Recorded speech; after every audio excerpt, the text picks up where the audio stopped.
I'm really excited to talk to you about this film, but I would like to start this off by reading a pretty scathing review that this got yesterday, if I may.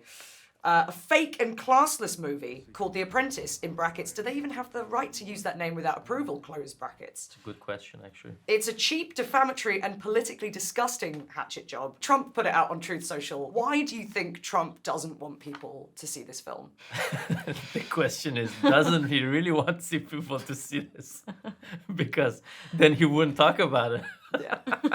This is Donald Trump from Mr. Cohn. Thank you so much. Donald who? We did a little sort of quick calculation, and there are more people who have seen The Apprentice over this weekend alone than it's been probably in his, whole like rallies last month.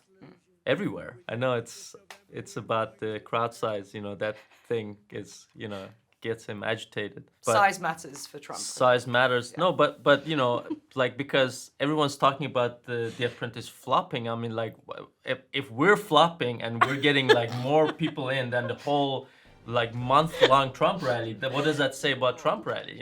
Maria, this isn't your first film that brushes with Donald Trump. Your Oscar-nominated performance in Borat saw you in an infamous hotel room moment with Rudy Giuliani. How does it feel to you to be at the center of these politically charged moments, and does it influence the roles that you choose? It's so strange, but it just happened again. It just happened organically. I feel like I'm attracted to really challenging characters that are multi-layered, and I'm so sure you're talking about Rudy right now, like characters that are multi-layered and happen organically. That's your next role. I'm talking about Tuta and Ivana Trump, and yeah, both of the movies. I don't see any of them as political films. Any of them, neither Borat nor The Apprentice. But at the same time, they do have an angle of dive into this American dream. If you're a foreigner, because Ivana is a foreigner, Tuta is a foreigner, and like how people treat you as a foreigner. For me, it's been about the girls. It's been about strong, independent women, both Tuta and Ivana, and women that can overcome a lot of difficulties. 100,000 Rico. Ivana, please, let's talk about this. Come on, don't do this. Go find someone else. I'm not a trophy wife. There's a very visceral scene in the film that depicts Trump raping Ivana. I found it incredibly hard to watch. I just want to ask, how do you approach a scene like that? For me, the scene is important as a relationship scene between two people that I believe loved each other in the beginning. Maybe they had layers in their relationship as well, because she wanted to marry somebody who is going to be helpful, provider, great husband. He wanted to be around somebody that is also strong, outspoken, and that influenced him a lot. Yet at some point, that relationship, that dynamic changes. And we were watching this interview at Oprah that you can see that there's a bit of a tension between the two of them. And it's been like a navigating point of how things can shift towards somebody hurt you one way or another, like emotionally hurt you, physically hurt you. Women like her are going through situations like this, unfortunately, even right now. And they are survivors. And if you have the opportunity to portray something like this, you should do it with respect and with depth. And of course, do as many conversations as possible. Have great team behind you, like stunt coordinators, intimacy coordinator, great partners like Sebastian, great leader like Ali. Yet at the same time, it's difficult. It's challenging to even imagine that for a scene you have to go through something like this. Imagine that women are going through something like this in real life. The election is a month away, so you couldn't have picked a better release date for this film for promo. So what do you hope that people will take away from this film?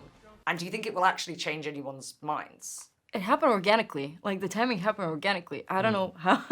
Was it a happy coincidence? Because obviously you guys, there were so many challenges. Probably. This film, like... I mean, you could also see it as an unhappy coincidence because, it's a double-edged sword, right? The same, it's good with the awareness and promo, as you call it. But on the other hand, there's also there's a Trump fatigue, and people are like, okay, this is a really serious matter, which it is, with the elections. We have a brand new campaign slogan. Let's make America great again. Well, I like the again part. We were basically left with the options of releasing it later after the elections and risk losing at least some of the relevance, Although I don't think I don't think this is a Trump movie. So like, if it came out a year later, it's not like, oh, now it's whatever. We don't care anymore because he lost or whatever. You know what I mean? Are people really going to be affected by a movie they see? And who is that person that's going to be?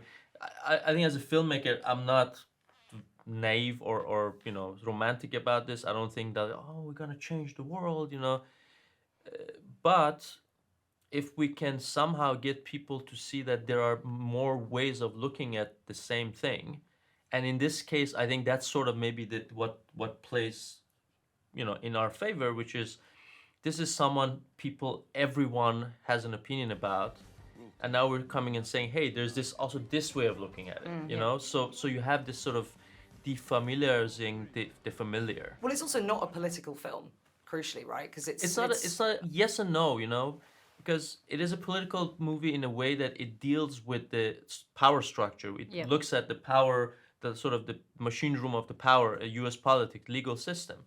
But it's not party politics. It's not about who's Democrat, who's Republican, who's better at running the country or not,